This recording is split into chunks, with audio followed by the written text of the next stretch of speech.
see you here. Welcome especially to Mike and Kristen, our sort of honorary members. Mike, this is the third or fourth?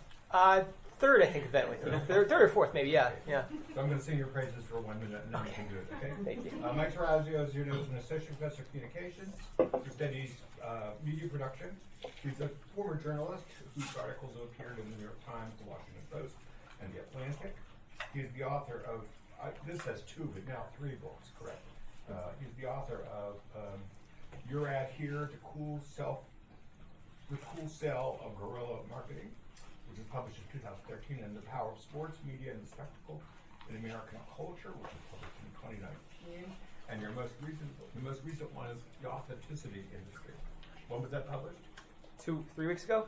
Wow. Who's going to play you in the made-for-TV movie? I don't know. I have high hopes, but probably. I told my editor doctors I wanted the aging Johnny Depp to play me. He's got time on his hands these days. So. In your hands. Thank you very much. Thank you. Before I get going, I just want to really express my deep gratitude to Mark and to the Boise Center for hosting this event. And to you all for coming. It's really cold out today, and the fact that I see lots of colleagues and students, it warms my heart on a very cold day. So I appreciate that tremendously. I have I'm going to sort of talk for about 25 minutes or so, but in the best efforts to not have you fall asleep in this nice warm room with full stomachs and stuff, I've got a fairly elaborate visual kind of motif behind me so that you can look at something more interesting than just me talking. So without further ado, in the early 21st century, America became obsessed with authenticity. It could be felt in contexts far and wide and in cultures high and low. It animates decades of reality TV, and it makes social media go viral. It defines Donald Trump's anti-PC appeal, and it inspires corporate brands toward woke activism. It buttresses a multi-billion-dollar influencer industry, and it burnishes the street cred of rock stars and rappers alike. But ironically, authenticity is not actually real. And this book is a study of how that mirage gets made. First off, what do I mean by authenticity? So the concept is born in the late 1700s. Patron Saint Jean-Jacques Rousseau philosophically swoons for it.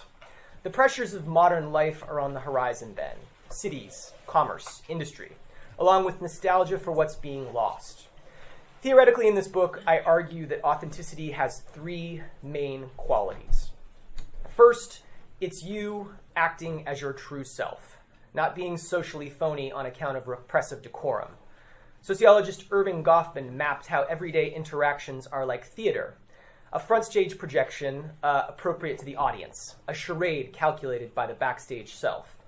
Yet because social media affords and audiences demand something more private and supposedly real, the authenticity industries now publicly perform that, front staging the backstage with mundane revelations to counter any impression of a two-faced self. The second lament of authenticity was summarized by the Wu-Tang Clan.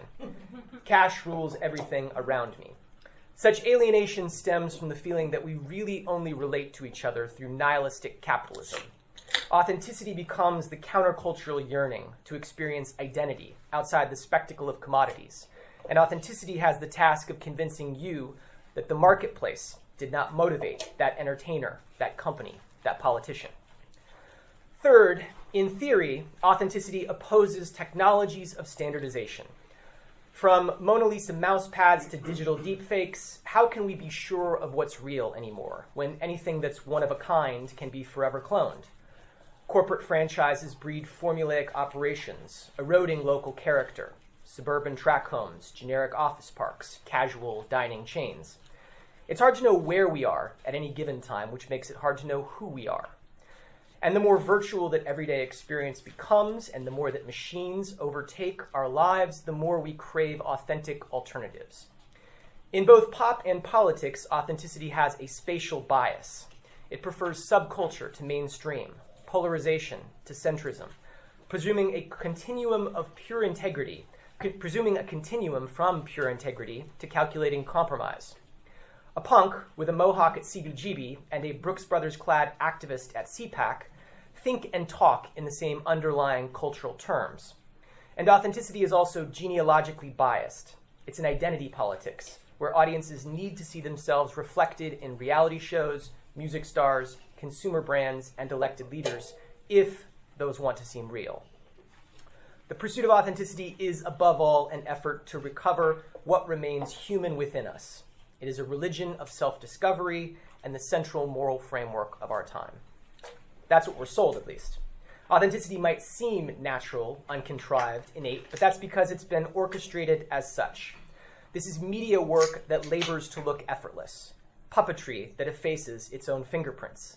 And this book is a study of that work behind the curtain, building upon influential scholarship that has blazed similar paths.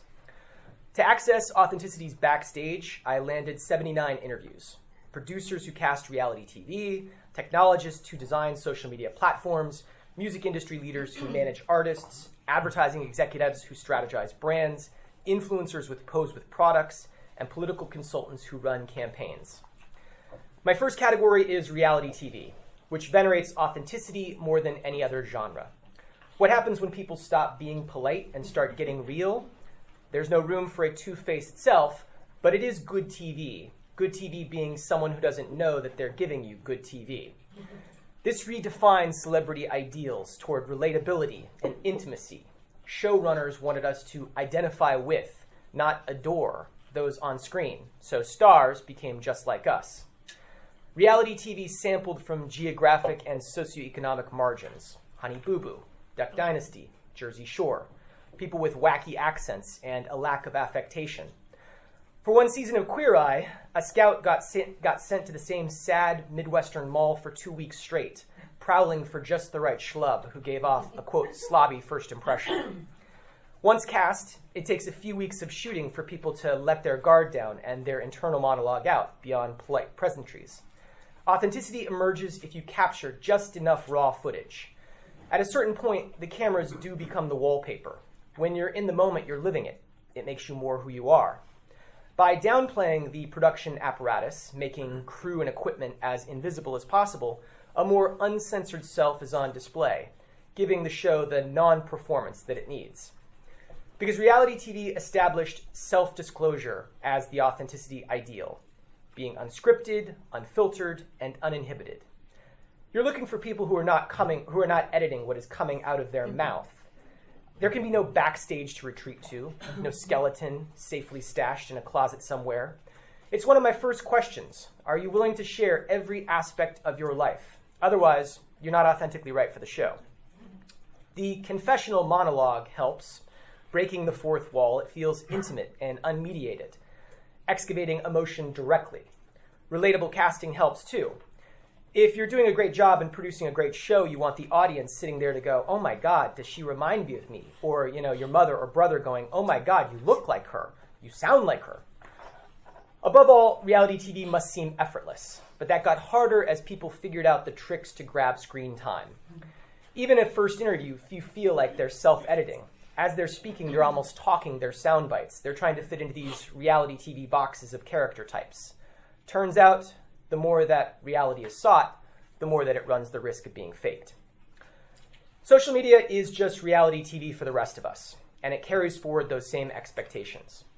Tech companies design their platforms to demonstrate and facilitate genuine self-performance from users. As we produce content for them, they hope to induce authenticity from us. The amateur is the ideal here. Individual hobbyists, not professional media companies, creating and circulating popular content, innocent of marketplace motives. What goes viral feels decentralized, discovered, serendipitous, authentic, assuming you ignore the power of the algorithm.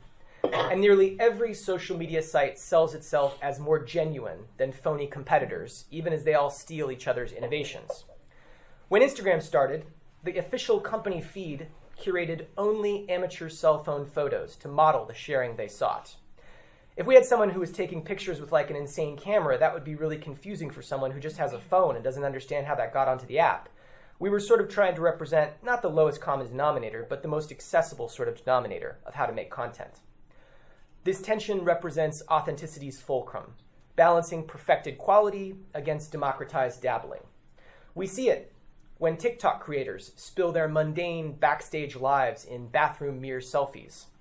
The visibility mandate of social media and overriding imperative to put yourself out there further erodes what should be kept private, all in the name of authenticity. The more you divulge, the more real that you make yourself online, the more money that you make for gargantuan corporations practicing surveillance capitalism. Identity is their primary commodity. Our reality is the basis for their billions.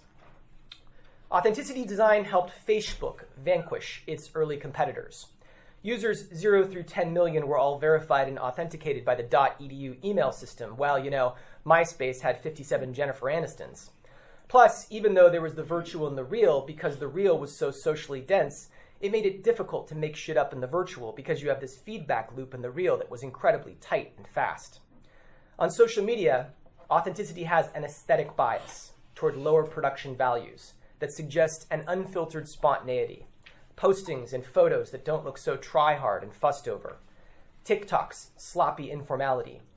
The mistakes, the kind of off-kilter angle, these are things that also contribute to this idea of, oh, this is a real person. A lot of successful YouTube creators leave their mistakes in. They edit them in. Even Instagram trended away from obsessively manicured tableaus, thanks to Finsta accounts, meta selfies, and blurry photo dumps. During the depths of the pandemic, when sweatpants chic reigned, TikTok skyrocketed to 3 billion downloads. Algorithms might in fact be thought of as cogs in the authenticity machine, trying to get the right feeling content in front of the right people so the platform feels personalized and genuine. And the more connected and talkative those people are, based upon accurate identity representations, the more lucrative that platform share, because it better micro-targets that marketing. We spent a lot of time incentivizing people to give us a lot of information. To that extent, I think we were very much in pursuit of determining someone's authentic self. Yet as these platforms matured, they commercialized inevitably. Hobbyist creators went pro while professing and producing more amateurishly than they could often afford. Meanwhile, platforms implemented native ad structures to blend in with the, quote, real content. Twitter advised advertisers, be unfiltered. Don't be too overly polished. Don't perfectly craft every sentence. Typos are okay. You don't want to come off as overly commercial, even though you are. That, of course, would be inauthentic. Commerce has long threatened in pop music as well. By contrast, authenticity is defined as artistic ideal, ignoring marketplace motives, courting a bohemian muse, and indulging B-side deep cuts in concert rather than just mailing in the hits. The artist who seems to lose their control on stage impulsively appears more authentic, a tortured genius with no inner voice advising restraint. Better still, be vulnerable to nocturnal self-destruction, authenticating biographies from Billie Holiday to Hank Williams. Music helps fans locate and validate their own identities, a core theme of authenticity, most especially within youth subcultures. As fans, we consume music, yes, but we want it to feel like something more than mere market exchange. That's the duality and tension of pop music. It's both a vessel for the expression of a communal self and also an audio widget to rake in profits. How do you make an artist seem authentic? Lifestyle genealogy helps. We do a lot of work in country music, and that doesn't only connote place of origin. It also comes with a whole lifestyle, football and tailgating and hunting and fishing and camping. That's where the notion of authenticity arises. An example of this myth-making comes from the PR backstory for Bon Iver's debut album, where the bandleader went full Walden, retreating to an isolated forest cabin, hunkering down for winter, and summoning a critically acclaimed 9 tracks of acoustic wailing. It wasn't planned. The goal was to hibernate. He escaped to the property and surrounded himself with simple work, quiet, and space. And when the album blew up, he literally stamped a Wisconsin tattoo on his chest to reaffirm those authentic roots. Those most authentic origin stories emanate from edge worlds, whether that's the icy tundra of a Wisconsin winter or the hardscrabble black backgrounds of black rappers. Hip-hop's oldest proverb dictates keeping it real, resisting conformity to external forces and remaining true to your roots. That formula for street cred necessitates testimony of crime, drugs, and racism. 50's authenticity comes from being shot 9 times and being the underdog and being blackballed and surviving that and coming back. Straight Outta Compton is most fundamentally a declaration of authentic origins. And that posturing is most pivotal when an artist makes it big. Don't be fooled by the rocks J-Lo got. No marketplace motives there. And yet hip-hop was also long comfortable with commerce, diversifying product lines and eagerly name-checking sponsors. Inauthenticity was not about partnering with brands, but rather partnering with uncool brands. Rappers embraced making money in a way that we rockers never do. And when digital distribution decimated record revenues, the music business hemorrhaged a $20 billion sales slide. Product placement then mushroomed in lyrics and videos. Corporations headlined festivals. Brands became the way to break up-and-coming acts. Artists got an infusion of capital, advertisers, an infusion of credibility. Entire labels were financed by Converse, Tag Body Spray, and Bacardi to fill the vacuum of a collapsing industry. When product endorsements first came on the scene, there was a dividing line. If you went that route, you were selling out. In modern times, that stigma has pretty much disappeared. Just as the music business got desperate, so too did Madison Avenue. A process that had been pretty straightforward, make ad, place ad, got shook by cratering newspapers, streaming models, and the complete impotence of banner advertising. You have entire generations that are pretty much unreachable by paid media buys, except for in new social feeds. And even in those spaces, young people don't buy the BS. It's more authentic to stumble upon a subtle brand message within native content than be forced to sit through a hard sell interruption. Authenticity remains the holy grail cliche in advertising. It is ubiquitously name-checked and relentlessly pursued.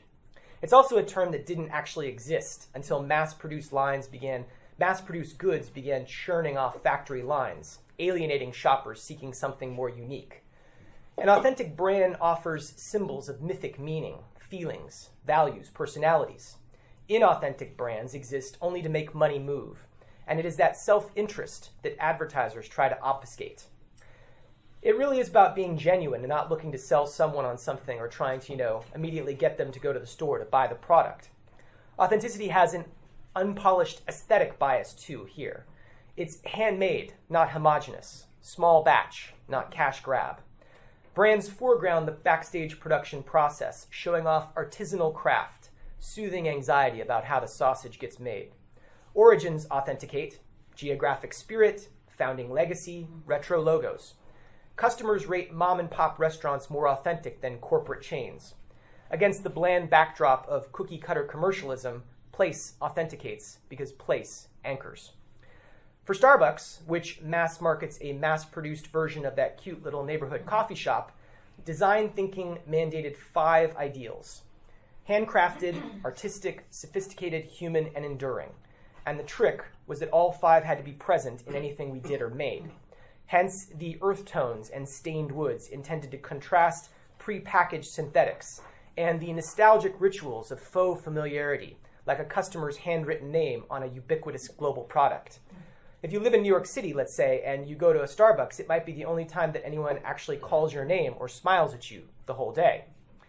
And now more than ever, those brands also pose politically, selling consumers a moral framework alongside the product, however tangential.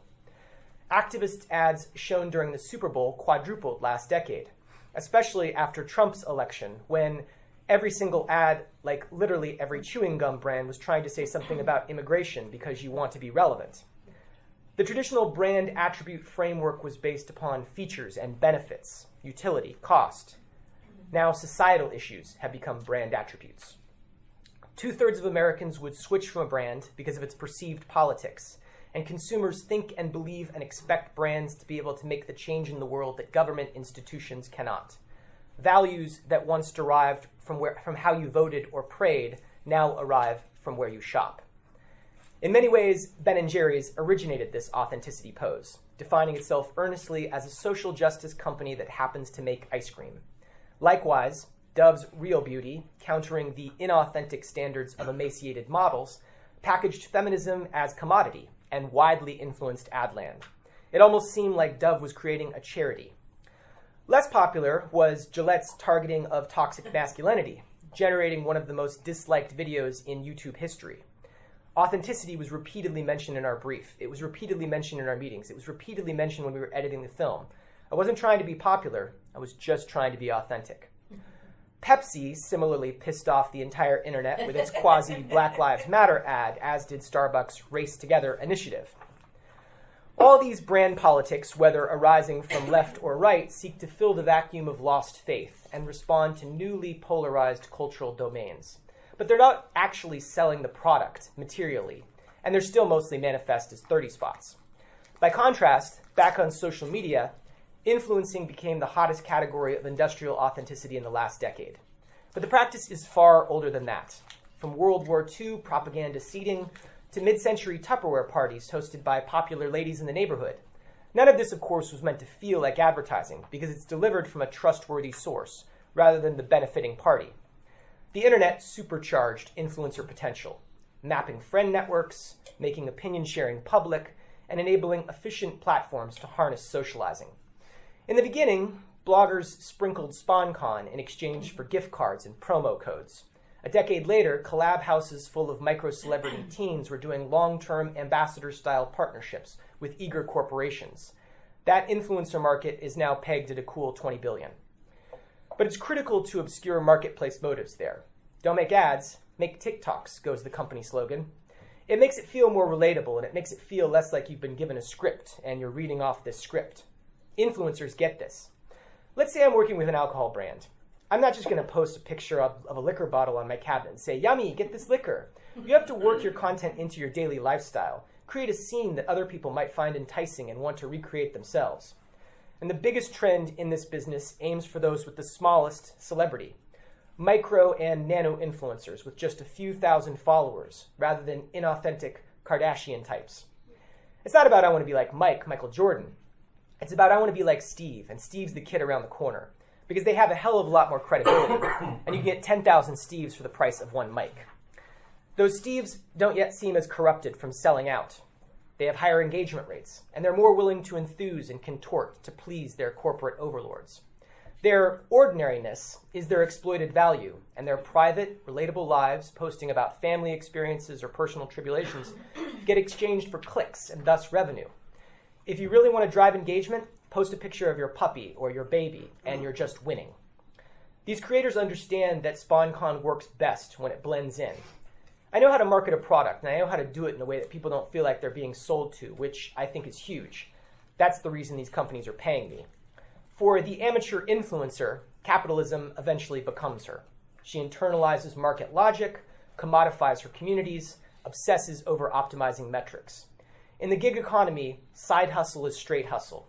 It's enterprising, temporary, precarious, and always on.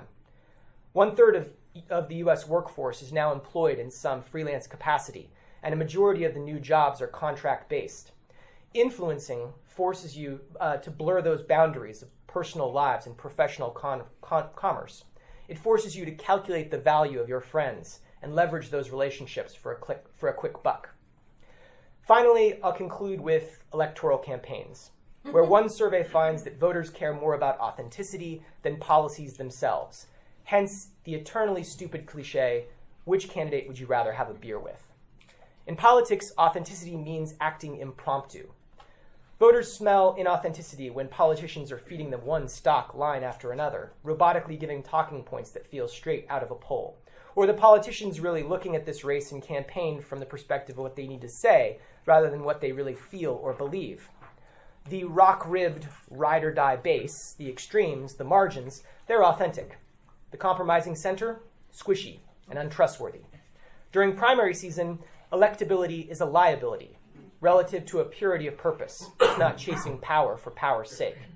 And the flood of money, post-Citizens United, threatens with marketplace motives. A politician's internal autonomy corrupted by backroom billionaires as opposed to small-dollar donors with their grassroots authenticity. Political advertising is especially rife with authenticity cliches. You could watch 100 ads and you're going to see the diner shot a lot. You're going to see the walking through the factory shot a lot. You're going to see the walking down Main Street shot. Those spaces and symbols offer proxies of integrity and nostalgia amidst widespread political cynicism. These backgrounds anchor, they humanize. Regular folks become vital props, literally when casting faces of endorsement behind a podium shot. Their value is that they're unpolished. Long before Donald Trump, politics had become a reality TV industry, where personality and style are a substitute for and often an obfuscation of actual ideology. And because most political discourse seems so staged, it's better to strategize spontaneity. George W. Bush's media team avoided scripting ads and even left in a mangled talking point for his RNC biofilm. If you're willing to kind of let the guard down and say, you know what, guys, he's not perfect, but he's kind of like you, he's human. Or John McCain allowing reporters to observe a fake debate prep. It was a lot of him going, I'm not going to read your 3x5 card, you guys, you're out of line, and we made a big show of it. And then we'd have a real debate prep after the reporters left and we'd practice the fucking card. This isn't about political honesty, speaking truth and avoiding lies. This is about political authenticity, a candidate that seems true to their inner self. Backstage lives and intimate details help. Hence, AOC live streaming her IKEA furniture assembly. Hence, Bernie Sanders' advisors nudging him to talk about his heart attack to make Medicare for all more personal and empathetic. Hence, a sweaty W, clearing brush at Crawford. Even though he came from Yale, even though he'd gone to Yale and came from this sort of dynastic family, it was really important to show that he had sort of authentic roots. Leaders of the free world, they're just like us. This shifts from ideological affinities to the identity politics of who has better hobbies. The goal of authentic political communication is not to convince you of what a candidate will actually do, but to create a candidate who reminds you of yourself. More than ever, this means emphasizing experiences of identity over experiences of ability, much less issue stances. People don't read. If we put up a 20-page white paper, nobody would read that. Alas, the utility of democracy is quality self-governance, not actualized self-discovery. Yet the people who write speeches, cut ads, and connive journalists are less interested in making you, the voter, think. A wave of political populism in recent years helps with this. It plays well digitally because the internet demolishes information hierarchies and allows leaders to directly address their supporters within filter bubble echo chambers, so full of simple, searing emotion. Politics remains that rare profession, as opposed to, say, neurosurgery, where applicants are rewarded for proudly boasting, I've never done this before. To be a political outsider fulfills the amateur ideal of authenticity, supposedly uncorrupted, unabashedly unpolished. And because of social media, the playing field for political content widened dramatically. More venues available for messaging, which demands more of it. During the last midterms, the DNC ramped up 20 staffers to churn out media, like an in-house publishing company. Content is king. The answer to almost any situation is more content, not less. And that faster turnaround of content debases norms of decorum. But ultimately, the best political advertising is word of mouth. I can never do an ad that's more effective than a friend telling another friend something. What we try to do is think less like a political candidate and much more like somebody who's just having a conversation with a friend. In 2020, Mike Bloomberg bought himself a slew of meme postings and text messages from on-the-take influencers. Joe Biden crowdsourced to Instagrammers with as few as 5,000 followers. Ads with shoddy production values, camera phone recordings, off-the-cuff moments, lack insincere artifice, and they get skipped less than fancy formal ads. One of the ideas that's floating around in the business right now is that you're almost better off doing a video on Facebook than a produced piece of content because people will pay attention to it. It's like what their friends put out. In other words, it's media that appears to be unmediated, all the more necessary given the pandemic production constraints. And so much of this set the stage for Donald Trump. His Archie Bunker act came off as authentic, given the phoniness of the political environment it contrasted. Trump purchased that authenticity with communication style, not ideological substance. He speaks to fans in a way that lacks the formality that you would typically see in the political class. It's, I'm at the bar with you, I'm your uncle complaining about the things that you always complain about. Being offensively blunt projects him as someone who rejects dissembling, which is an impressive feat for someone who lied 30,573 times during his presidency. Yet the more garish the vulgarity, the more evidence that Trump was a straight shooter, that he wouldn't say just anything to get elected, even as he was saying exactly the sorts of things that he needed to say in order to get elected. For loudmouths, being politically correct is, in fact, inauthentic. It's hostile to the truth of oneself. Most politicians adeptly adapt and adopt the right tone depending on the crowd. Trump, for the most part, sounds pretty much the same across Twitter, rally speeches, news interviews, and debate stages. The ad-libs, the rambles, the careening free jazz, where is this going, extemporaneous thought, all of it scans from the heart rather than some prior calculation. With Trump, you see an Access Hollywood tape. You see all these other things about how he talks when no one's listening, right? And then you match that to the rhetoric that you sometimes hear and you go, oh, it's not actually that different. By contrast, over decades, Hillary Clinton was dogged relentlessly for carefully calculated character reboots and inauthentic inconsistency. Yet the most compelling reality TV characters act as though the cameras aren't rolling, or at least they can't contain their emotional outbursts despite them. As the cliche goes, they didn't come here to make friends. No one ever accused Donald Trump of this either. On social media, Trump's output was unrepentantly amateur in aesthetic.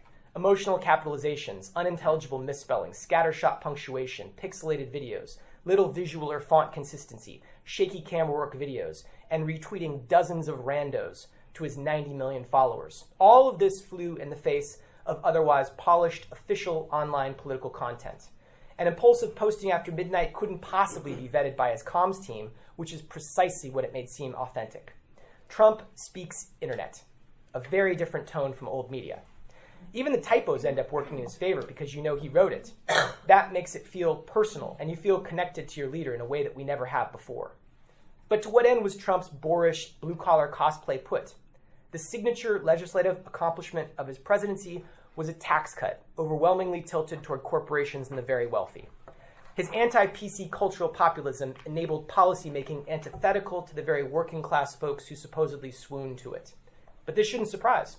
When identity is the definition of political authenticity, policy becomes just another fill-in-the-blanks afterthought. What then might be said in closing?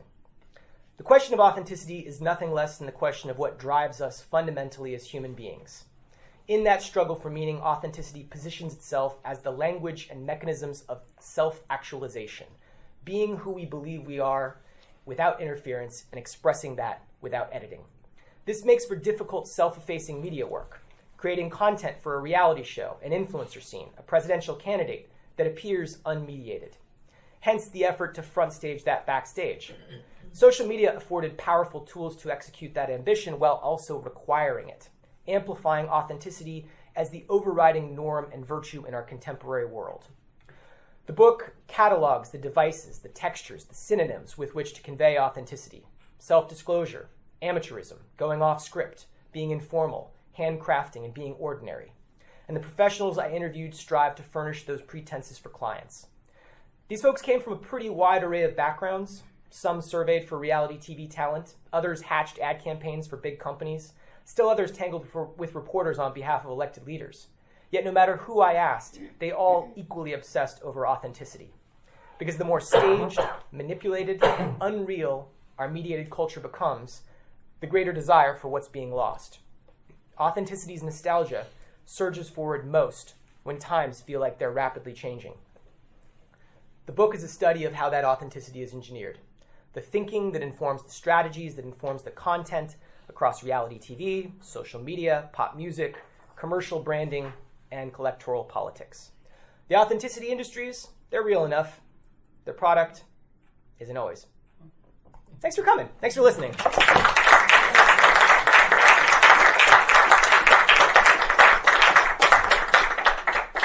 So I made the fatal flaw of not only running past the time that I'd asked for. Yes, totally.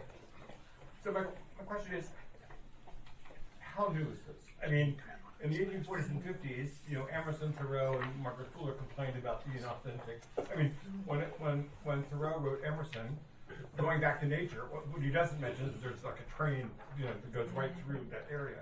Hundreds of people went out to a muddy little lake in Concord to find their authentic selves, which is ridiculous, of course, But I realize social media changes the scale and the time element, but how isn't American culture itself to some extent about a search for authenticity?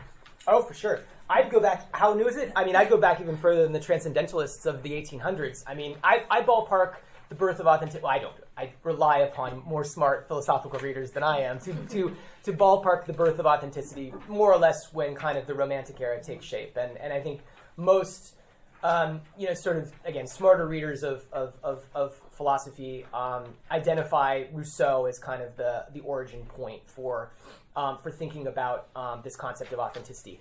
Now, why does it come about then? I think it does relate deeply to the emergence of the modern world, right? When machines invade our world in terms of the kind of industrial revolution, when people begin living in cities, they move off. That's truly, we're going out of the agrarian age into a kind of villages and cities. But once you're surrounded by a bunch of strangers, you sort of no longer have a sense of how to comport yourself in public in ways that if everybody you knew.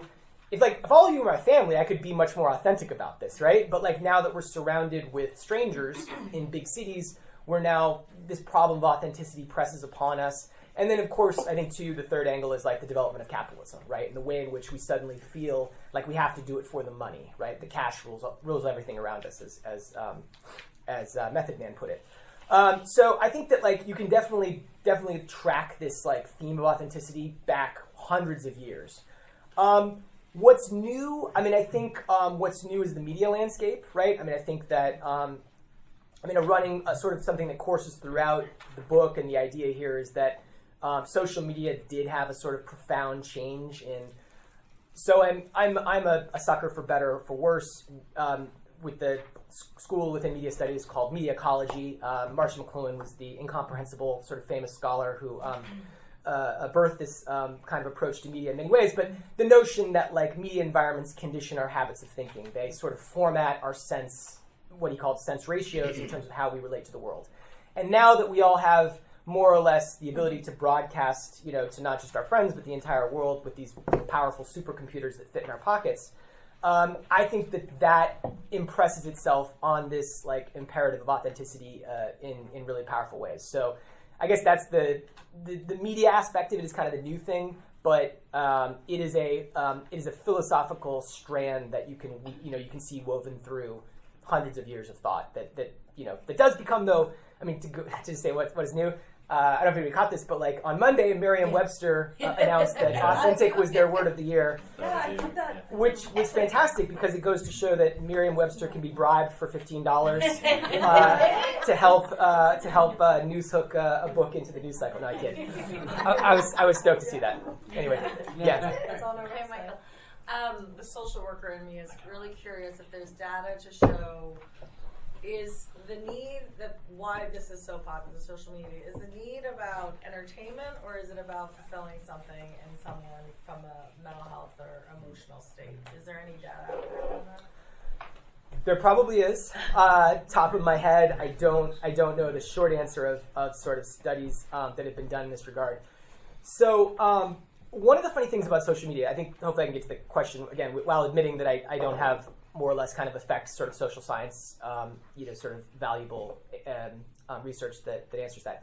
One of the funny things about social media is that it is a screen space where both Taylor Swift and my mother appear.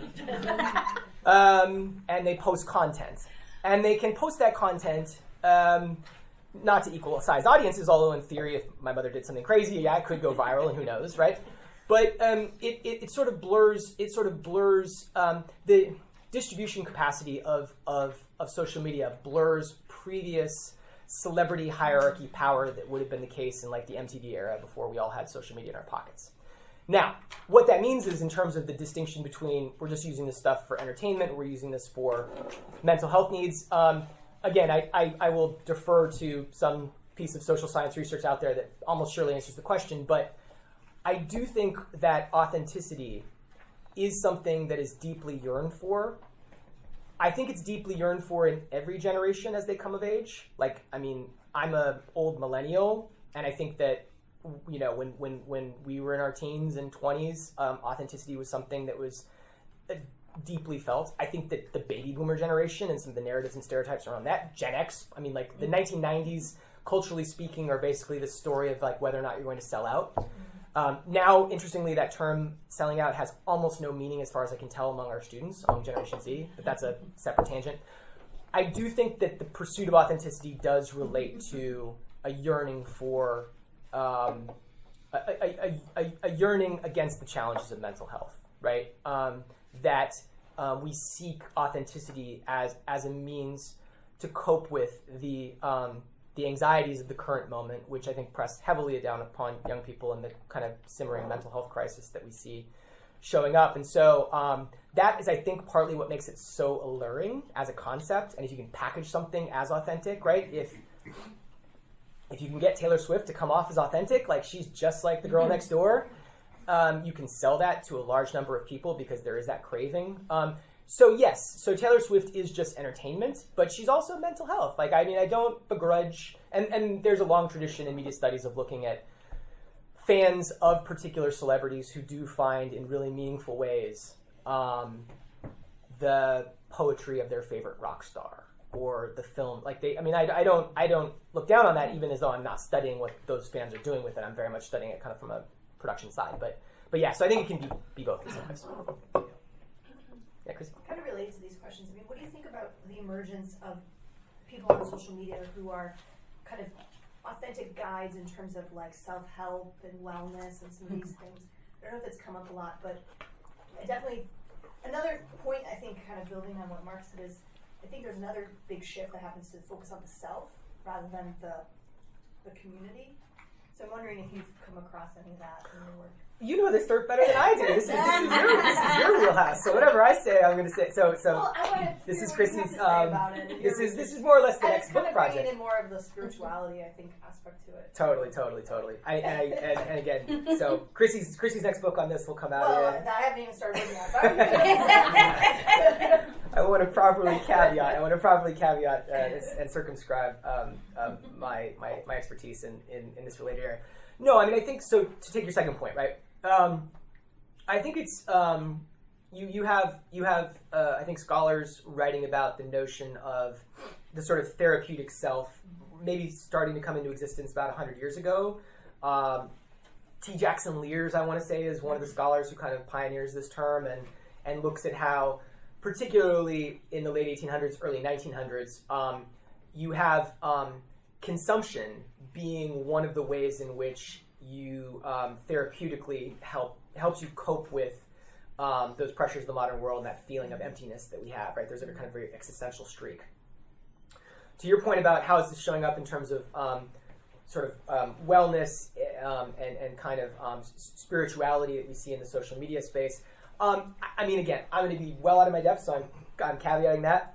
I think that if you look at the broad trajectory of organized religion affiliation in America, right? So like now the Pew statistics have, I think, the number of Americans who are unaffiliated with any sort of formal type religion, somewhere in the kind of 25 to 30%. Some 70 million Americans or so don't have any kind of formal faith practice, and I think they might say they're spiritual, but they're not religious, right? I mean, I've got to believe that this is scratching some of that itch, right? Where you might have gotten satisfaction from in a previous era from a more formal faith tradition in some way. Now you get it from a really authentic seeming wellness yoga, influencer online. And so I think that the idea there is perhaps that, like this is kind of satisfying perhaps that void that we see in terms of formal kind of institutional. Sorry, Ann? Yeah, I'm just kind of curious about some of the interviews that you did, and any in particular that were like, whoa, what are you doing here? Or anything that stuck out. I'm just surprised all of them were so like, yeah, I'll tell you about it, kind of. Oh, yeah. By the way, too, even though on the slides I didn't name names, the book has all their names. I didn't name their names because, like, for a lot of people, like, you may or may not know their name, but, like, you'll know, like, if they were George Bush's, campaign manager or something like that, right? So, yeah, I mean, it was interesting on the access part. So I tried to reach out to about 300 people. I wound up getting 80 interviews. That's not bad as a sample. And almost everybody was willing to talk to me on the record for almost all of their interviews. I had one guy who works in politics who wanted to not be named in any way, although he didn't give me great stuff. So that was fine. But they were willing to talk, and that was great because that was really valuable. Interesting ones. So it may shock you that Sean Spicer, Trump's first press secretary, is a giant jerk. That may your jaws must be on the floor. But yeah, but like when I interviewed Spicer, like the first question I asked, or I had some question that I just started off with, right?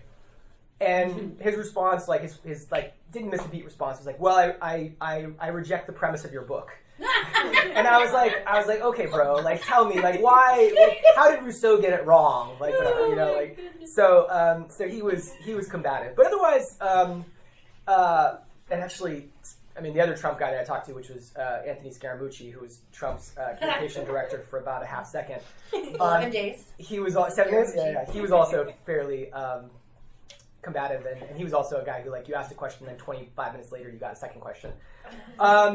But yeah, I mean, like, one interesting thing, just to answer your question about any patterns that I saw in the interviews, one thing that I found fascinating was that half the people that I talked to actually believed that their client was authentic. Like, the VP of creative for Starbucks was like, no, Starbucks is a truly authentic space. Howard Dean's campaign manager, Howard Dean is a really authentic guy. This reality show is truly real. And then the other half were like, it's like kind of me making these. So one interesting tension was, are these clients inherently authentic? I don't think they are. Or is the work that you're doing making them seem authentic? And I felt like I kind of got a split opinion across that, which didn't really, matter to me, because the book is an argument that, like, they're not actually real. We'll never know. We're never going to know all these people in any way, or particularly the celebrities and the politicians that we talk about. But they're made to be real for us. So, but yeah, it was a lot of fun. So the conversations were pretty fun, and I was stoked that people were pretty forthcoming. So. Hey, Mike.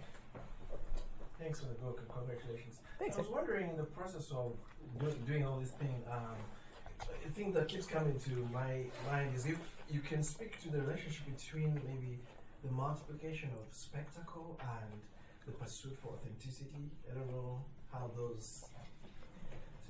Definitely. I sort of take Guy Debord, Society of Spectacle, as the kind of starting point for that term. And just to give some context for folks in the room, this was a kind of Marxist philosopher critic who was writing in the 1960s, and he came up with this book called The Society of Spectacle. And basically, what he argued back in the 1960s was like all that was kind of authentically lived in daily human experience is now it's now passive, it's now screen dependent, right? And he was writing this in the 1960s about television. He didn't live, I'm pretty sure he's dead, he didn't live to see our current social media moment. But yeah, that was I think a very useful kind of piece of thinking and scholarship against which I positioned the book. I guess the shortest answer to your question is that the more that our lives are dependent upon and lived through screens, the more urgent the yearning for authenticity, right? So, and that's, again, so why social media kind of plays a sort of key role in this kind of narrative or sort of logic of the book. Because we, and the pandemic pushed this to the extreme, right? During the pandemic, all we had was screens, right? Depressingly so. Endless Zoom sessions and FaceTime sessions. Lives that were once lived in 3 dimensions suddenly become completely depthless. And so I think that like the more that these things are between us, and the more that reality is not what happens in a kind of lived, tangible sense, but rather reality is what happens on the screen, the more we crave that authenticity, right? And so just to give an example, I guess maybe relevant to the experiences particularly of Generation Z, not just Generation Z, all generations do this, but I think younger people are particularly attuned to it.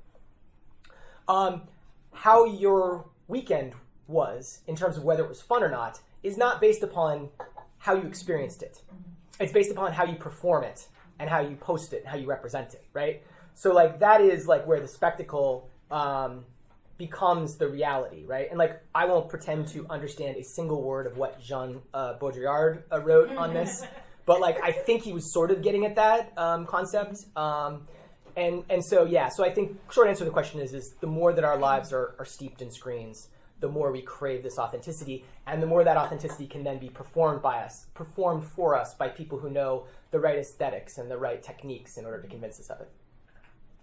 I just hear Hall of Mirrors. I'm thinking Yeah. of Coleridge, like water everywhere and not a drop to drink. Totally. And my question is, like, there's a criticism. I mean, from what I understand, right? There's a criticism in your book, but now maybe it's just me thinking more theologically. So where is the real, and how do people get that which they're actually seeking? If it's one mirror on top of another, on top of another, on top of another. That's an oddly philosophical question Is for a it? theologian.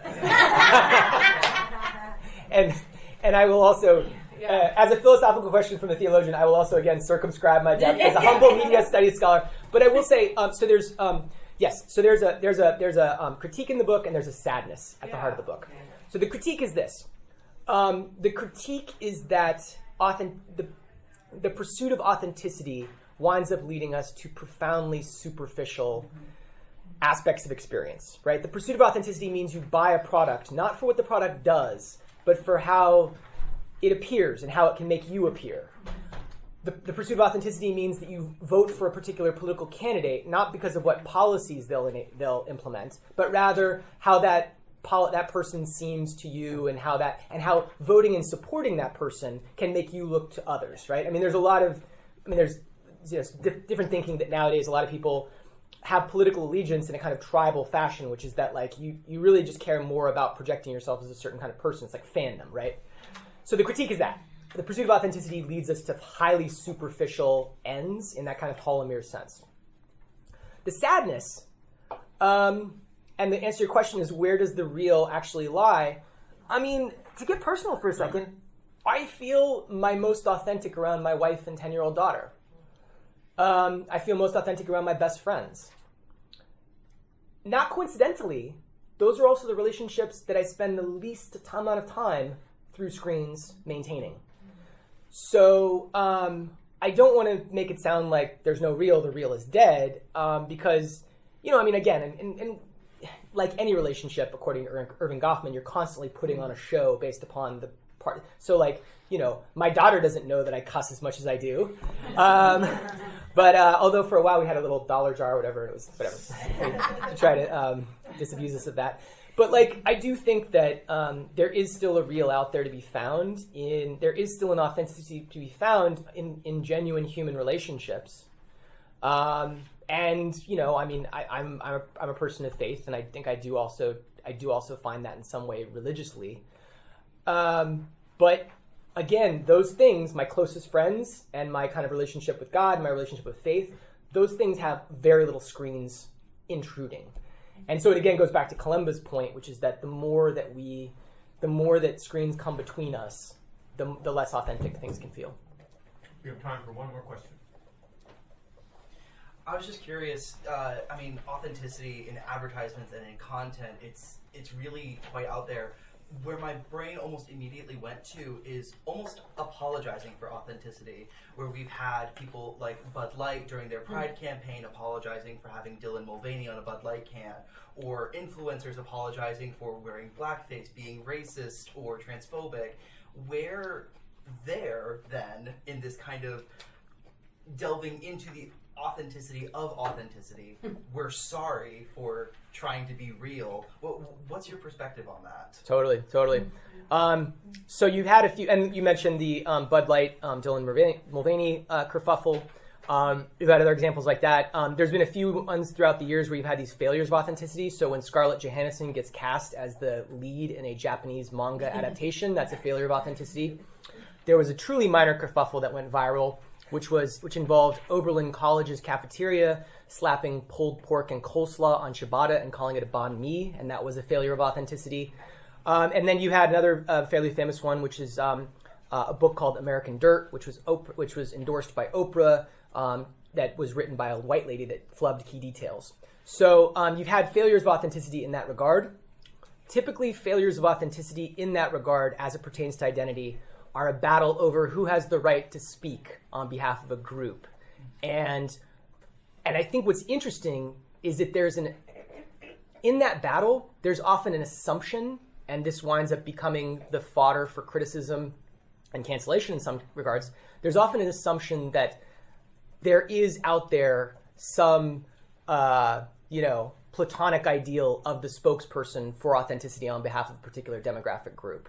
And I don't take a position on that. I mean, whether or not that's true, but I think that is the underlying assumption when it comes to the sort of culture, politics of authenticity as it pertains to identity and demographics, right? That like someone out there, someone out there is truly the appointed representative for a particular co-cultural demographic group that can speak authentically, and this person, whoever's being defenestrated did not do it. And so I think that kind of apology, that frame you use, apology, is based upon you're apologizing because you're saying like, oh, there was somebody who could have done this authentically, and we didn't do it as a corporation, or we didn't do it as a politician, right? And I somewhat playfully would sort of push back on the notion that there is that appointed representative somewhere that is like more authentic than anybody else when it comes to race, class, gender, sexuality, etc. Please join me in thanking Mike. Thank you so much.